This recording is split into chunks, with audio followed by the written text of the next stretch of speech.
everyone, welcome back to the Flavor for the Soul channel. This is my 1991 Infiniti Q45 and this is the VH45DE engine. Recently I've had a check engine light turn on in my cluster. I put my scan tool on it and it said that I had a leaky fuel injector. So in this video I'm going to remove the upper plenum to access the fuel rails so that I can replace any of the bad injectors that aren't working correctly. And right now I'm just recording everything around the upper plenum so that when I have to put everything back together, I know where everything connects to for reference purposes. Hopefully this video can help out those who are Q45 owners just like me. Give this video a like and share it. So before I took the upper plenum apart, I had to find out which injector I have an issue with, because if I had an issue with the injectors towards the front, they are easily accessible without removing the upper plenum.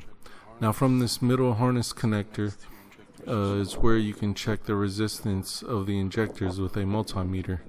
The connector to the left is connected to the injectors as well, and the connector to the right is for the knock sensor.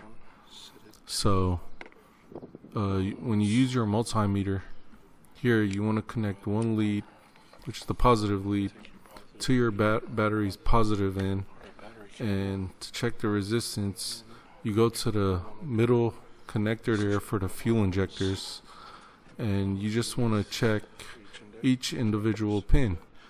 And I'm going to put up a diagram to the upper right of your screen of the fuel injector harness's main connector, which shows what fuel injector each pin on the connector belongs to. So when you're taking your readings, anything below 10 ohms or anything above 14 ohms is a bad injector that isn't performing correctly. And in my case, the cylinder that had a bad fuel injector was cylinder 6. So yes guys, I have to take apart the upper plenum in order to access the fuel injector for cylinder 6.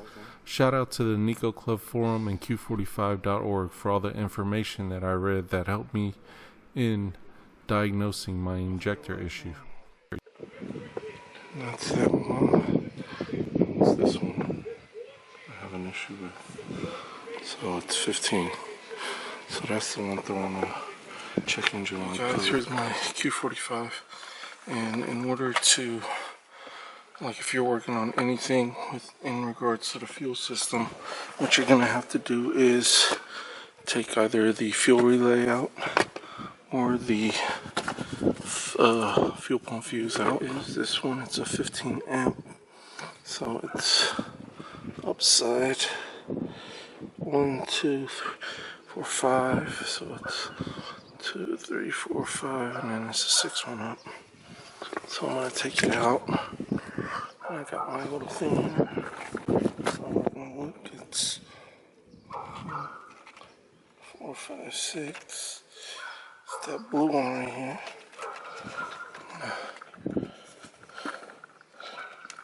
Okay. So that's that. I'm gonna put this back. That's where it goes. And what you want to do is just give it a few turns, and that should let your fuel out.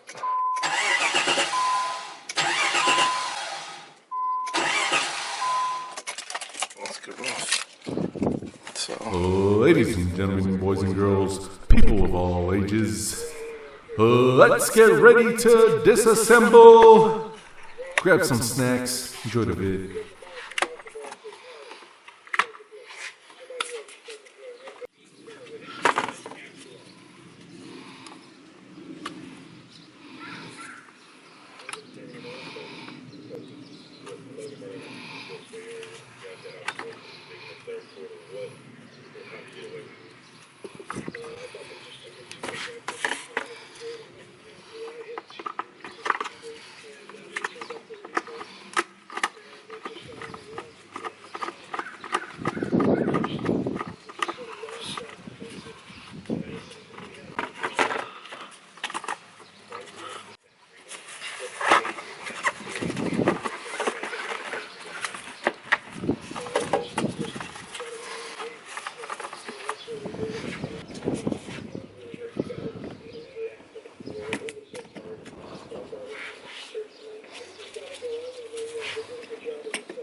Oh, real corroded plug there. Looks pretty bad. Shit.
almost right under here.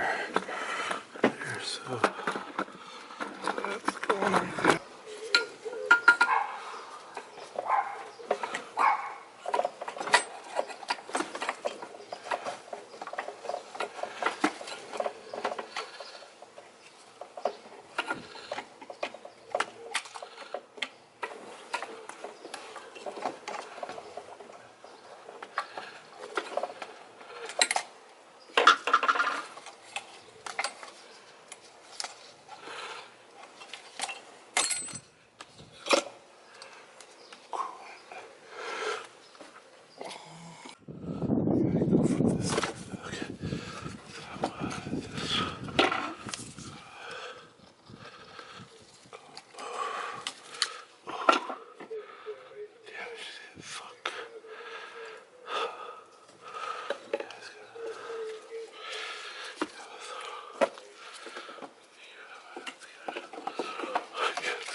We gotta get these 4 screws off, I think.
And just probably pull that out. That's how one works at least. Now,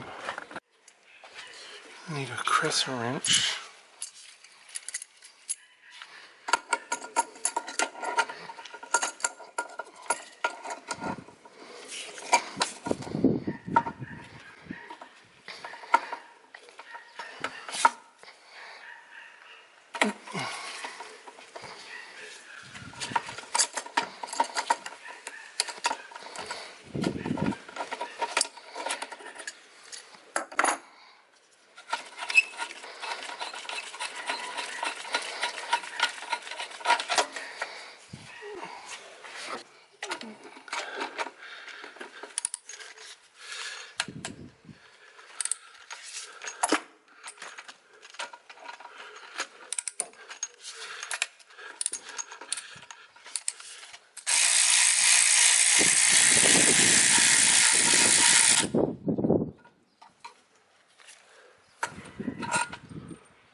Not sure what happened to my footage, but this is the part where I'm removing the bolts to the upper plenum, which I decided was a perfect angle. The red arrow popping up to the bottom right of your screen is a reminder to remove the 10mm bolt that is connected to the rear driver's side of the plenum, which is also connected to a bracket. This is the bolt that I always remember, but somehow forgot to record a scene for this video, because if you forget to remove it, you'll be wondering what the heck is keeping the plenum from being lifted away from the engine.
So guys, there's still a hose right here that I have to unhook.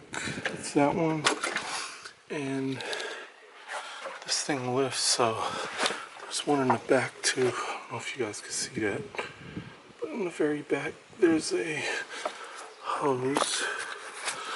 Let me zoom in for you. Boom. It's that one.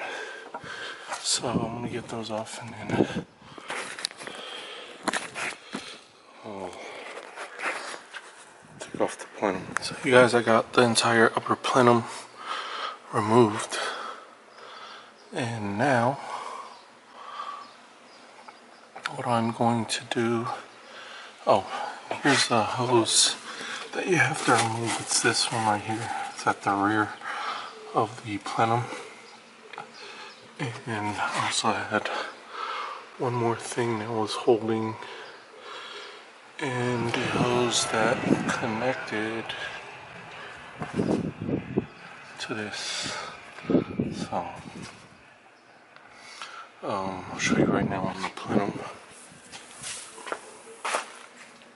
and it is this hose right here. I'm probably going to replace this with our silicone hose because that looks pretty bad. So my next move is to take the connectors off the injectors, re-ohm them, and replace the ones that need to be replaced. So that's the next move. So I'll see you on the next thing. So you guys, I ohmed them. They're all between like 11.9 and 12.2 ohms, except for this one. This one's at like 14.6, so this is the one that we have to replace. Also, I'm probably going to change the O-rings on this one because it looks like it's kind of just leaking. So probably do that. I'm going to do that now. I'm thinking about buying these hoses right here. There's some silicone ones that I've seen on the internet I might replace those with, and then I'll probably put it back together from there and replace what other hoses that I come across that need replacing. But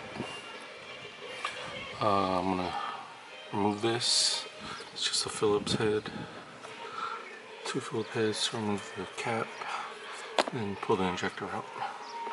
So I'm gonna do that right now. So what's up, you guys? My silicone hoses finally came in.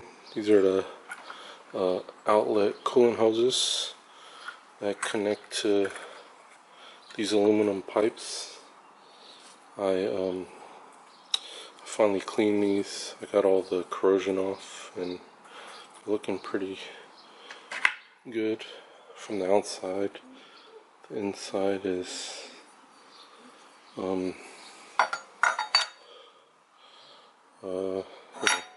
looks normal, but here they go. These are from VH Performance. They have a lot of VH45 parts, aftermarket, so look them up. I'll put the link in the description for these if you have a VH45 engine or a Q45, but they're pretty good in comparison. Oops. So I'm not looking to replace these again. That's why I went and just purchased these. But I think silicone hoses are pretty durable, aside from, I think what I've read is that if you spill fuel on them, they'll disintegrate. So hopefully that doesn't happen because these sit right underneath the fuel rails. But I'll install these. You guys, I finally installed those silicone hoses, and they're really tough to install. But trick in installing them is that you want to put this silicone hose in. Again, these are from vhperformance.com, or I don't know, I have the link in the description, but VH Performance online website. So what you're gonna want to do is put this hose onto this pipe, which goes underneath, and then when you have these outside the vehicle, you're gonna want to connect them. Don't tighten them though. Do all this last with the clamps, and then put your RTV on both ends, and then just try to like squeeze it in, and then put this pipe into this coolant hose. And once you get it in here, you gotta fit it correctly.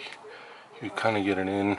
I had trouble getting the bolts onto this side, and I had to kind of pull up on the piping and fit the bolts in at the same time. So remember, try to get the bolts started on first, then you can tighten down. You don't want to strip anything.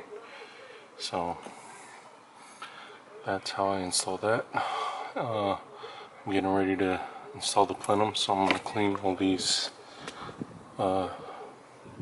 parts where the gasket rings go to. So yeah, I'll probably button up everything, and I'll show you guys how everything fits in a little bit. So what's up, you guys? I drove my car around the corner. I just buttoned everything up probably like a week and a half ago. I had to take my car for smog, but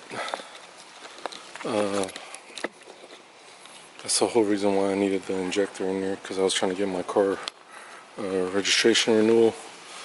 But you can see everything's put back together. Hoses that I replaced were those coolant hoses. You can kind of see them there. It's dark around here. This hose right here I replaced. I put a couple silicone hoses and replaced a few hoses that I had underneath the plenum, and that one hose that was down here I replaced as well with a silicone hose. You can't really see it, some of these lines.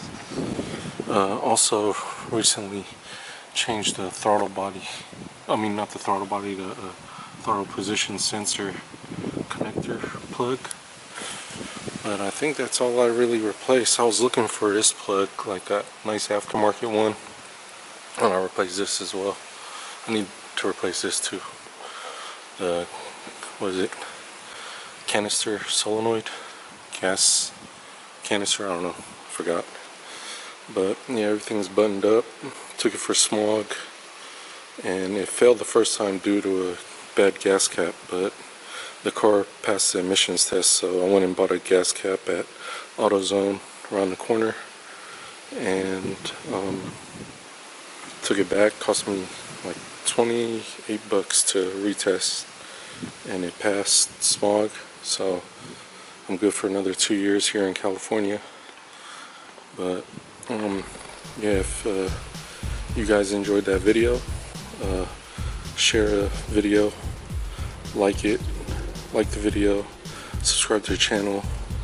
Also follow me on all my social media, and visit anotherretrothing.com for all your vintage needs, video games, clothes, whatever, anything throwback. But thank you guys for watching. See you next time on the next vid. Peace.